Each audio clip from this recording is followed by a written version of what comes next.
Et salut à toi! Donc aujourd'hui, je te refais une vidéo, encore une, pour te parler de l'histoire de ma vie. Avant toute chose, je t'invite à t'abonner à ma chaîne YouTube MH-du-milieu Invest et à liker ma page Facebook MH-du-milieu Invest. Je fais des petites vidéos pour te parler de l'investissement locatif, de l'immobilier, des erreurs à faire et à ne pas faire, des erreurs que j'ai commises. C'est surtout des vidéos sur mon expérience personnelle. Je te filme aussi dans mes chantiers. Je me filme moi dans les chantiers. Je t'explique un peu les chiffres, des choses comme ça. Et voilà, de temps en temps, je te parle aussi un peu de l'état d'esprit de l'entrepreneur et du mindset qu'il faut avoir lorsqu'on veut investir, les croyances limitantes, les choses comme ça. Donc voilà, qu'aujourd'hui cette vidéo, je vais te parler de l'histoire de ma vie. Je vais revenir un peu en arrière, j'ai 31 ans au jour d'aujourd'hui et quand je suis infirmier, j'ai ouvert mon cabinet, mais quand j'étais infirmier à l'hôpital, je devais travailler depuis 1 an, j'avais plus de but en fait. J'avais plus de but parce que derrière, tu es étudiant, tu passes ton bac, après qu'est-ce que tu fais? Il faut trouver un bon job, hein, comme on dit, comme mes parents me disaient, mon père disait, il faut trouver un bon job, la famille, la grand-mère et tout ça. Du coup, qu'est-ce que tu fais? Dans la famille, il y avait beaucoup d'infirmiers. Bon, alors on va faire infirmier. Je m'inscris au concours, je loupe les concours parce que j'y suis allé avec la plus grosse motivation du monde, tu penses bien? Donc je reçois mon bac mais je n'ai pas le concours. Qu'est-ce que je fais? Je fais une prépa pour le concours. Prépa pour le concours, j'ai mes concours. J'ai 4 sur 4 concours. Tu penses pendant 1 an j'ai préparé les concours, j'étais à fond. Du coup j'ai choisi l'école d'infirmier le plus proche de chez moi pour éviter à mes parents de payer un loyer dans une ville plus loin, devoir prendre un studio. Et j'ai fait l'école d'infirmier. Alors là, examen après examen, examen pratique, examen théorique. Après il faut faire le mémoire, il faut passer l'examen pratique. Alors, je loupe mon diplôme d'infirmier, mais bon, ça c'était déjà à l'époque, je devais sûrement pas être fait pour ça parce que je le faisais aussi à moitié. Je reçois mon diplôme, après il faut aller bosser quoi. Donc je postule, j'envoie lettre de motivation, tac, moi je vais travailler en réanimation. Super service, franchement là je dis pas, j'étais à fond, des super collègues. S'il y en a qui me regardent, je vous dis salut. Par contre, putain, j'avais un sentiment. Eh oh, c'est quoi maintenant? Qu'est-ce qu'on fait là? Avant j'avais un but, c'était mon examen quoi. Mais bon alors je vais bosser au bout de 3-4 mois en réanimation, il faut quand même…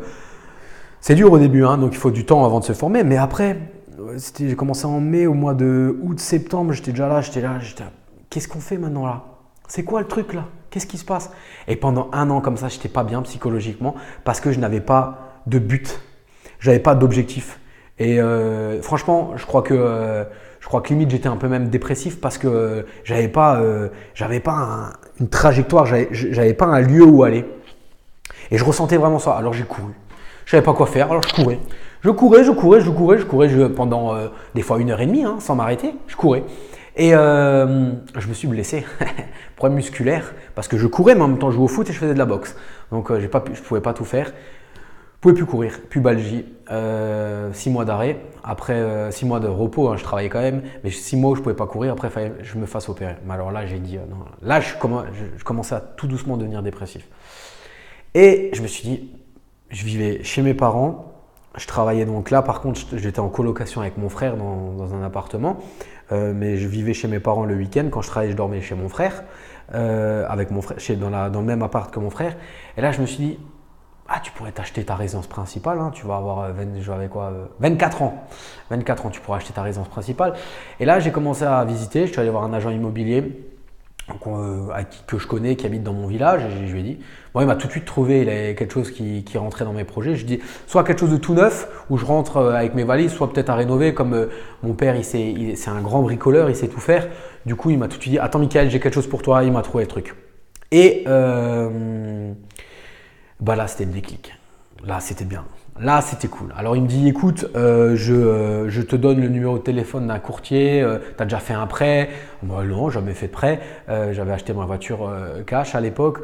T'as un notaire? Je dis, bah non, moi, j'étais jamais chez le notaire. Je connais. Donc, l'agent immobilier m'a dit, bah écoute, on peut travailler avec ce notaire-là, ce monsieur.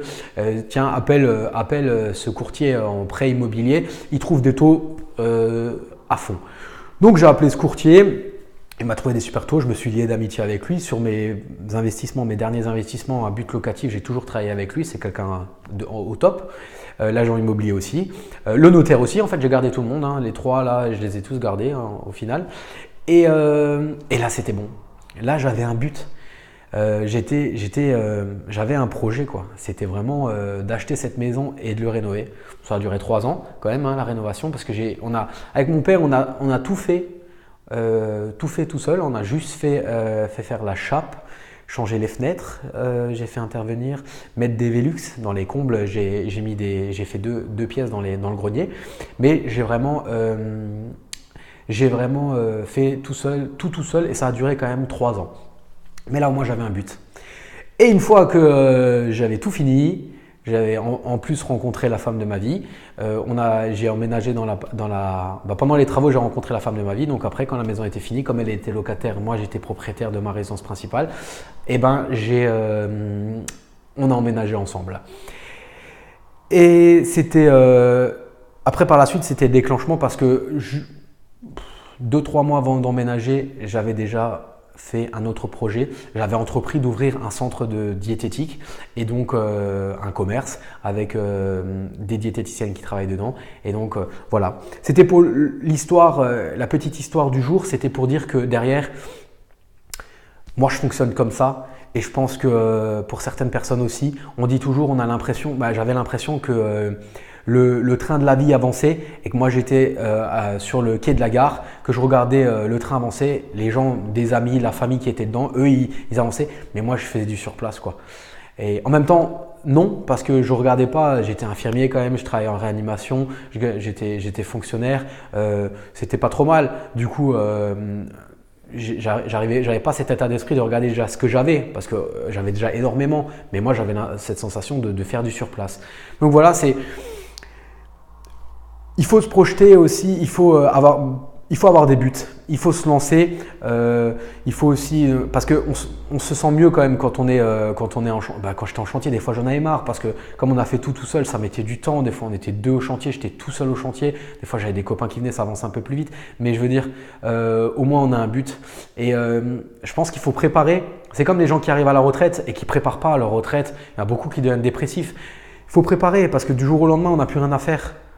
Et déjà, le fait d'être propriétaire de sa résidence principale, c'est ce que j'ai dit à mon frère qui a acheté sa résidence principale, ça fait 1 an. Je dis là, tu sauras toujours quoi faire. Tu auras toujours un petit truc à réparer, tu auras toujours un petit truc à nettoyer, tu sauras quoi faire. Mais fixez-vous des buts, fixez-vous des objectifs et c'est vrai que préparer, quand vous savez qu'il y en a un qui va se terminer dans les 6 mois, vous voyez déjà plus loin. En tout cas, c'est moi, comme ça je fonctionne et je m'ennuie jamais. Les journées passent à une vitesse, je suis à fond. Je pars pas en vacances où je pourrais pas aujourd'hui rester une journée sans rien faire. C'est impossible. Et après, on s'ouvre à d'autres choses.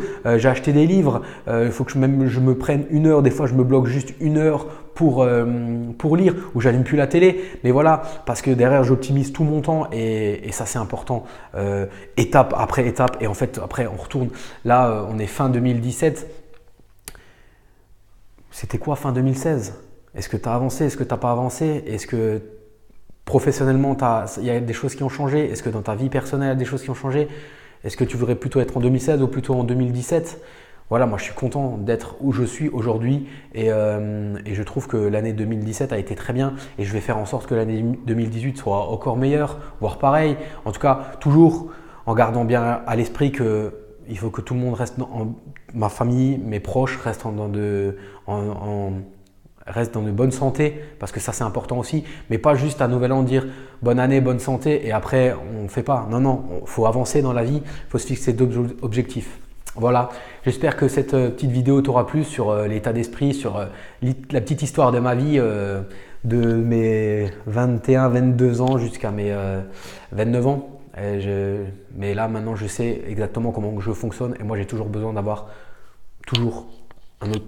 Je vais visiter un bien, je vais signer le compromis de vente, je vais faire les travaux, mais j'aurais même pas j'aurais même pas signé le compromis de vente que je serais déjà en train de chercher autre chose. Toujours autre chose. Là, mes vidéos, ma page Facebook, ma chaîne YouTube, voilà, toujours autre chose. Un jour, je te proposerai une formation sur l'immobilier.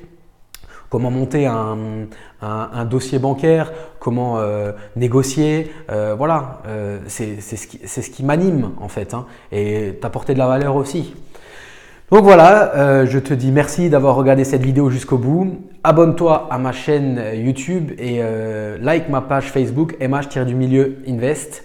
MH comme mon nom et mon prénom, Michael Hartzheim. Je te dis à bientôt pour de nouvelles aventures immobilières et du mindset. Salut!